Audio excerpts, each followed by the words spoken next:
Bueno, otra cuestión interesante, más allá de que desde el punto de vista por ahí clínico no se lo tiene muy en cuenta, pero hay que tener en consideración que por la región lateral del cuello viene transitando, ¿sí?, un nervio, un nervio que es un nervio craneano, que recién lo mencionamos cuando vimos un poco la topografía de las bolsas guturales. Ese nervio craneano, que tiene dos ramas, una rama dorsal y una ventral, eh, es el nervio accesorio o espinal accesorio. Acá está el esquema, y esto sería más o menos la representación anatómica, de este nervio que sale del agujero yugular junto con otros más, junto con el vago, bueno, el glosofaringio. Este nervio craneano es un nervio bastante particular porque no es un nervio que se distribuya principalmente en la cabeza, sino que más bien se distribuye en los músculos extrínsecos, no en todos, pero en algunos músculos extrínsecos que se encargan de mover el miembro, que también colaboran con el movimiento del cuello. Esos músculos extrínsecos están inervados, controlados desde el punto de vista motor, por este nervio accesorio. Acá tenemos marcados cuáles son los músculos que controla el nervio accesorio. Fíjense que no son todos los músculos extrínsecos, porque existe el romboide, está el dorsal ancho, están los pectorales, existen otros músculos extrínsecos, pero estos músculos, trapecio, homotransverso, brachiocefálico, aunque no todo, el esternocefálico, bueno, estos músculos están regulados, controlados de manera voluntaria, ¿no es cierto?, motora, por el nervio accesorio. Ese nervio hay que tenerlo también en cuenta, que transita sobre la región del cuello, sobre la región lateral, para el día de mañana, si hay alguna cirugía, hay que tener en cuenta que podemos llegar a lesionar esta rama nerviosa. Generalmente en el lugar donde mejor se aprecia es una zona que puntualmente en los perros y también en el gato, se denomina triángulo lateral del cuello. El lugar donde lo vamos a ubicar, sobre todo en la parte ya de la terminación, es una zona que se suele denominar triángulo lateral del cuello. Es una zona más o menos así, donde uno de los límites lo forma el brachiocefálico, otro de los límites lo forma el homotransverso, que sería esto que estoy remarcando acá. Estoy marcando simplemente los límites, no los músculos, y este límite de acá lo formaría el trapecio. Es decir, esos tres músculos, por la manera en que se disponen en el animal, en el caso puntual de los perros y algo en el gato, forman una estructura que tiene un aspecto más o menos triangular, y eso se denomina, pero puntualmente en estas especies, triángulo lateral del cuello. En ese lugar es donde vamos a encontrar, cuando uno hace una disección y ubica estos músculos, el brachiocefálico, el trapecio y el homotransverso, cuando estos tres están más o menos juntitos en esa zona, forman un triángulo con límites musculares, donde por ahí va a pasar el nervio accesorio, y también vamos a tener también los nódulos linfáticos cervicales superficiales que están ubicados también en esa zona. Esto después, desde el punto de vista de la exploración clínica, no tiene importancia porque no vamos a poder palpar ese triángulo lateral, y en el resto de las especies tampoco tiene esa forma, no tiene forma de triángulo, no tiene forma de nada. Pero a lo que voy es que por ahí lo pueden encontrar en los libros. El triángulo lateral es una estructura propia de los carnívoros. Bueno, vinculada lógicamente con esto que estamos hablando, con esto que estamos mencionando, donde en esta región lateral, una de las regiones laterales del cuello, además del brachiocefálico, además de la faringe, además de la parotidia y demás, vamos a encontrar la región preescapular, que ya es una región que está muy vinculada al miembro torácico, uno de los lugares que ya se empiezan a confundir con el miembro torácico. ¿Por qué es importante esta región preescapular? Porque ahí vamos a encontrar los nódulos linfáticos, uno de los nódulos linfáticos que son palpables, los linfocentros palpables del cuello, donde aparecen estas estructuras cerquita de la articulación del hombro, más bien a dorsal y a craneal de la articulación del hombro, que son los nódulos linfáticos cervicales superficiales, o también llamados por la ubicación que tienen, nódulos preescapulares. Son nódulos que, como ya vimos, en el caso de los carnívoros, tienden a ser solitarios, pueden haber grupos de 2 o 3, pero no más que eso. Lo mismo pasa con los rumiantes, que generalmente tienen uno, con una forma bastante particular. Ya vamos a ver algunas imágenes. En los rumiantes tienden a ser únicos, nódulos únicos, y tienen una forma así como alargada, ubicada también en relación a el borde craneal de la escápula y la articulación del hombro. Estos nódulos linfáticos, bueno, acá lo estamos viendo en otra diapositiva, donde tiene todo un paquete de nódulos y estructuras vinculadas a este sistema linfático, donde acá están marcados de color blanco, o sea, sin colorear, lo que serían de alguna manera palpables, ¿no es cierto? Como ya les dije, los retrofaringeos en el caso de los perros, en algunos casos son inconstantes, sobre todo el retrofaringeo lateral, que es un nódulo que se puede llegar a ubicar, es muy chiquitito, pero como es inconstante, por ahí no se lo menciona tanto. Igual que el nódulo parotídeo. El nódulo parotídeo es un nódulo linfático muy chiquitito, vinculado a la parótida, que en general lo hace muy difícil la identificación. Bueno, acá estamos marcando el nódulo linfático o los nódulos linfáticos preescapulares, ¿sí? Que es un nódulo palpable. Todo lo que está pintado de color verde serían nódulos explorables. ¿Ven? Acá vamos a ver otros nódulos que están vinculados al miembro torácico, como son los nódulos axilares, que esos también son palpables. Hay un axilar propio, un axilar accesorio. Ven, ahí está el propio, el accesorio, que está con la F, más chiquitito. Bueno, estos nódulos hay que buscarlos después en la región, como dice el nombre, región axilar. La región axilar es una parte de las regiones que vamos a ver después que corresponden al tórax. Bueno, el nódulo linfático popliteo, que este es generalmente uno de los que más fácilmente se ubica, se puede palpar sin problema, es decir, hay numerosos nódulos linfáticos palpables en distintas regiones. Nos vamos a enfocar entonces en los nódulos preescapulares. Los nódulos preescapulares, o también llamado, el nombre anatómico en realidad son los nódulos cervicales superficiales. Después hay un paquete de nódulos cervicales profundos que no se palpan y están acompañando principalmente el recorrido de la tráquea. La tráquea cervical va acompañada por un tronco linfático y también una serie de nódulos que son los cervicales profundos. Esos nódulos no se palpan, ya que, como dice el nombre, están ubicados en la profundidad, muy tapados por el surco yugular, por las venas, por estas estructuras que vienen transitando desde la cabeza al cuello o al revés, y de esa manera no podemos localizarlo, pero sí el cervical superficial, que ese sería el nódulo más importante que vamos a encontrar en la zona del cuello desde el punto de vista de lo que es la exploración clínica. Bueno, otras estructuras que después vamos a estar viendo, vinculadas muy cercana a lo que sería la región lateral, va a ser después la vena yugular. Pero acá un poquito para remarcar esta cuestión de lo que mencionábamos hace un rato respecto a este triángulo lateral del cuello. Fíjense que acá está marcado esa forma que tiene. No es exactamente la misma forma que yo dibujé, pero más o menos era la intención. Ahí se ve con color amarillo el nervio accesorio que está pasando. Ahí se ve, este es parte del trapecio, brachiocefálico, homotransverso. Estos músculos están entonces formando estos límites, dándole ese nombre de triángulo lateral, cosa que no pasa en otra especie.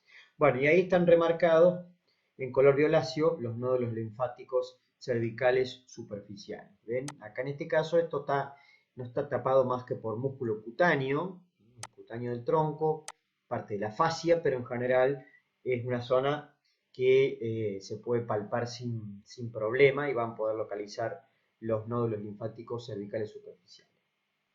Acá tenemos en el caso del caballo, que lo hace más difícil, porque acá donde están los nódulos linfáticos, que acá están marcados, estos son los nódulos linfáticos hay numerosos, yo estoy haciendo a grandes rasgos acá cómo estarían ubicados, pero hay numerosos nódulos linfáticos amontonados, como ya lo vimos en otras regiones, en la región de la cabeza.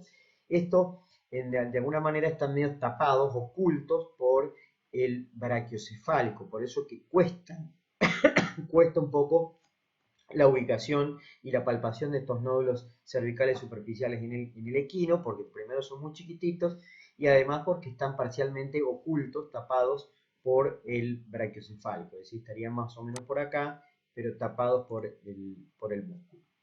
Bien, nos vamos yendo de a poquito a lo que es la región ventral. La región ventral del cuello, donde aparecen también numerosas estructuras anatómicas que son realmente interesantes. Acá simplemente para marcar algunas estructuras ubicadas no solamente a ventral del cuello, sino que también en ventral de la cabeza. Cosas que ya hemos visto, por ejemplo, que son palpables y demás, por ejemplo, lo que son los bordes, el borde ventral de la mandíbula. Bueno, acá está parte del temporal, que eso no lo mencionamos, pero es realmente una partecita muy chiquitita del hueso temporal, que es la apófisis mastoide, que se puede llegar a palpar.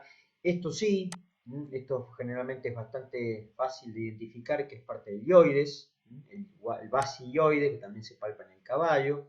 Y después otras estructuras de tejido no óseo, sino que de otros tejidos blandos, como por ejemplo lo que son la posición de los nódulos retrofaringios, que ya dijimos que los retrofaringios son difíciles de ubicar, de palpar, y que pueden ser inconstantes, sobre todo el grupo lateral, la posición de los nódulos linfáticos mandibulares, que estos sí son palpables. Fíjense la relación que tiene, y volvemos a destacar la estrecha posición o relación que tienen con la glándula mandibular. Ahí está la glándula mandibular, mucho más grande, ovalada, y está muy pegadita a los nódulos linfáticos mandibulares, por eso es difícil a veces diferenciar una cosa de la otra. Bueno, y después parte que tiene que ver con el aparato respiratorio. Cartílago, la laringe, el cartílago cricoides, cartílago tiroides, no cricoides, y los anillos de la tráquea. Que en la tráquea también hay muchos anillos que se pueden identificar por palpación, se pueden tocar por palpación en la parte ventral del cuello. El cartílago tiroides se puede identificar ya que es uno de los más grandes y en algunos casos también en el caballo se pueden palpar otras estructuras laringeas. Por ejemplo, lo que son los procesos musculares del aritenoides. Bueno, hay que tener cierta práctica, cierta, digamos, delicadeza en lo que es nuestras prácticas de palpación, pero se pueden llegar a identificar algunas referencias en la laringe del caballo. Bueno, si nos vamos puntualmente a la región ventral comprende numerosas estructuras anatómicas. Recuerden que los límites van desde el surco yugular, que contiene la vena yugular externa, que la aloja la yugular externa, o sea que ese surco y esa vena son partes de la región ventral del cuello. Lo mismo pasa con la región del esternocefálico, que acá estamos marcando, que se llama región esternocefálica porque comprende básicamente el músculo. También vamos a encontrar dentro de la región ventral del cuello la región laringea y caudalmente la región de la tráquea o la región traqueal. Son las regiones que vamos a tratar de ir explicando. Bien, esta imagen ventral me permite ya empezar a ver un poquito todas estas estructuras anatómicas que están ubicadas en la región ventral del cuello. Primero, comenzando desde lo que sería la vena yugular externa, que de este lado no se nota bien, pero estos son vasos pares, las yugulares externas, son vasos pares, vasos superficiales, que están solamente tapadas por fascia. Las yugulares, como decíamos, están tapadas por fascia superficial y también, lógicamente, por músculos cutáneos, pero son todas estructuras muy finitas que nos permiten identificarlas o por lo menos acceder a este surco sin problema. En algunas razas de perros principalmente, y bueno, casi siempre pasan los gatos, aunque es una cuestión también de práctica, las venas yugulares generalmente no las usamos de manera rutinaria, pero eso, como les decía, depende un poco de la práctica. Si ustedes se van a dedicar también a pequeños animales, van a ver que en muchos casos utilizan algunas venas de los miembros, como pueden ser las venas que están en la región del antebrazo, la cefálica, o la que está en la región del miembro pélvico, que es la vena safena, pero hay muchos veterinarios que tienen práctica y utilizan las venas yugulares sin problema. No es mi caso porque yo no me dedico a trabajar ni con perros ni con gatos. Entonces, algunas razas de perros permiten o nos facilitan la maniobra de encontrar las venas yugulares y son aquellas razas que tengan el cuello largo. Las razas que tienen el cuello corto por ahí se complica un poco porque no tenemos mucho espacio para poder maniobrar y para poder ubicar fácilmente las venas yugulares. Bueno, acá estamos viendo una de las venas yugulares, la vena yugular externa del lado izquierdo, y de aquel lado estaría la derecha, que no se aprecia bien. Fíjense que en el caso de los perros, lo marqué a propósito, hay una estructura vascular, un vaso sanguíneo que conecta una vena con la otra, una vena yugular con la del lado opuesto. Ese arco venoso, un arco venoso, hay que tenerlo en cuenta si el día de mañana ustedes van a hacer una traqueotomía, que generalmente la traqueotomía se hace más o menos a mitad del cuello, entre el cuarto hasta el séptimo anillo de la tráquea, pero si ustedes se van muy hacia craneal, para tratar de hacer una abertura en la tráquea para que el animal pueda respirar, tienen que tener en cuenta que hay una vena que conecta la yugular externa de un lado con la yugular externa del otro. Ese vaso, ese arco venoso que tiene ese nombre, ¿sí? A veces aparece en los libros con otro nombre alternativo, es un arco venoso importante. Y por eso se lo menciono, porque el día de mañana ustedes se hacen una traqueotomía con la urgencia que requiere eso. En muchos casos olvidamos esto y podemos llegar a cortar ese vaso y va a haber una hemorragia bastante interesante. Por debajo de estos músculos es donde estaría ubicada la tráquea, por debajo de estos músculos que están muy unidos. Esto en realidad tienen, de cada lado, fíjense que acá hay una separación, hay una línea negra, hay una separación que se ha hecho entre los músculos de ambos lados. Estos músculos que se llaman esternotiroideos en realidad son músculos combinados. ¿Por qué digo esto? Los músculos comienzan desde la región del esternón, por eso externo, pero llegan a determinado lugar, hay una unión realmente muy estrecha y que desde el punto de vista quirúrgico tal vez no es tan importante, pero hay una unión muy estrecha entre los músculos que van al guioides de los que van al cartílago tiroides de la laringe. Por eso comúnmente se los combina. En vez de mencionar esternotiroideo y esternogioideos, directamente se los combina y se los menciona juntos, esternotiroideo. Es decir, que cada mitad, cada una de estas mitades, que está marcada con el número 2, en realidad está formado por dos músculos. El esternoioideo, que va al basilloides, al ioides, y el esternotiroideo, que va al cartílago tiroides. Después vamos a ver unas imágenes para que quede más claro esto. Unas imágenes son bastante claras, creo, pero en definitiva, desde el punto de vista clínico, desde el punto de vista quirúrgico, no nos interesa demasiado si los mencionamos juntos. Esa es un poco la idea. Externos tiroideos porque están tan unidos estos músculos que prácticamente se hace muy difícil de separarlos y desde el punto de vista quirúrgico no hace falta. Entonces, de cada lado del cuello vamos a tener el esternotiroideo izquierdo, el esternotiroideo derecho, y que están unidos también entre ellos en la línea media. Bueno, esos músculos hay que separarlos después en el momento de hacer la traqueotomía.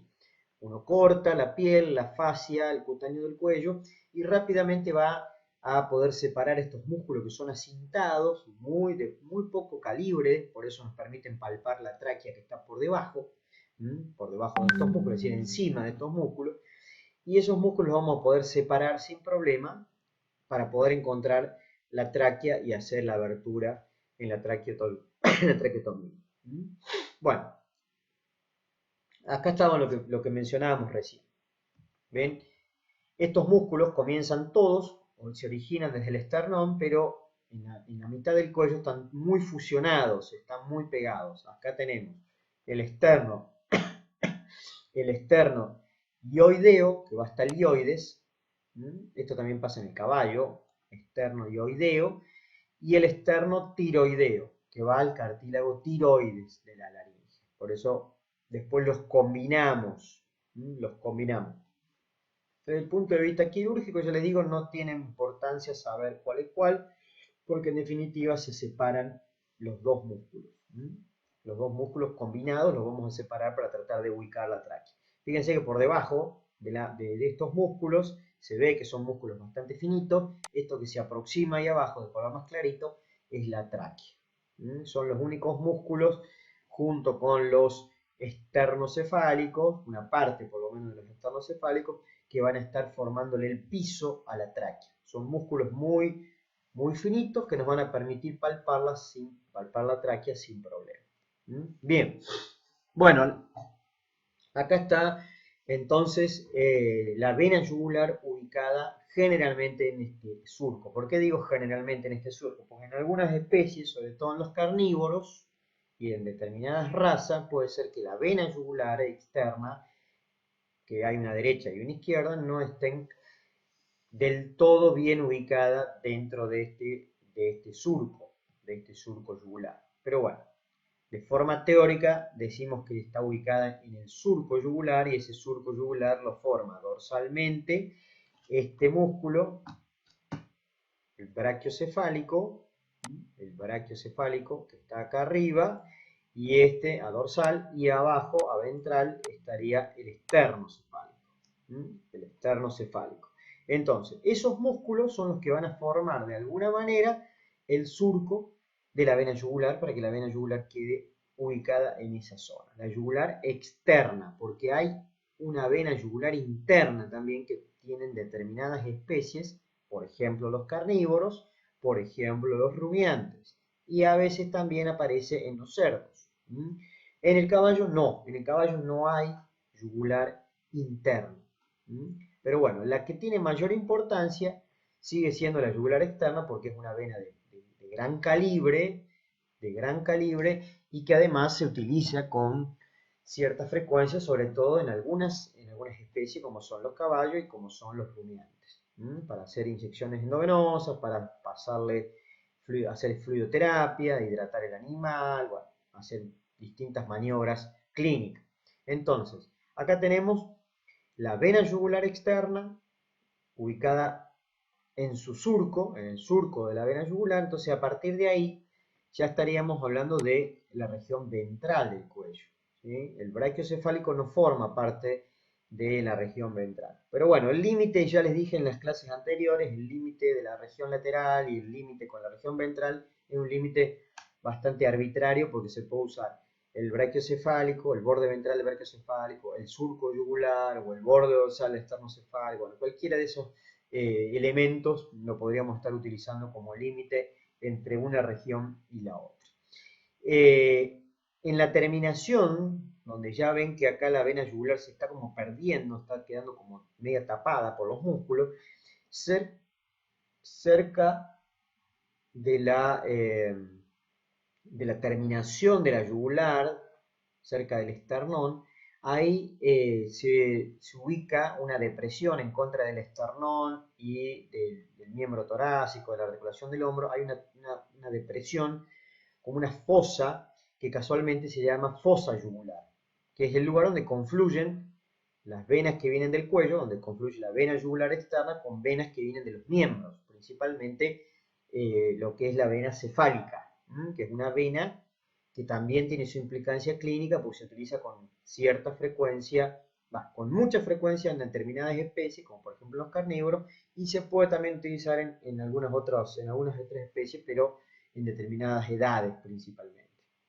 Bueno, acá estamos viendo entonces la vena yugular sola, el recorrido que hace, cómo se forma por la confluencia de la vena maxilar y la lingofacial, y acá cómo quedarían alguno de los límites del brachiocefálico, que es el límite dorsal del surco, el límite dorsal, y ventralmente, acá está marcado, brachiocefálico, las partes del brachiocefálico, estas son todas partecitas del brachiocefálico, y ahí el esternocefálico. Fíjense que casualmente la mayoría de los atlas y los libros de anatomía veterinaria, de donde se hay preparados anatómicos, generalmente buscan razas, como son las razas dólicocefálicas, es decir, las que tienen la cabeza alargada, el cuello largo, como son por ejemplo los galgos, porque eso le va a permitir identificar estructuras de manera más fácil que en otras. Bueno, por eso es que muchos de los atlas que ustedes vean tienen este tipo de razas en los atlas de anatomía de carnívoros, de perros principalmente. Bueno, y acá se ve la vena yugular cuando yo hago compresión. Fíjense que nuevamente un perro tipo galgo, cuando yo hago compresión en la base del cuello, como la vena yugular se ingurgita, se llena de sangre y por eso se hace bastante evidente. Fíjense ahí que se ve muy bien.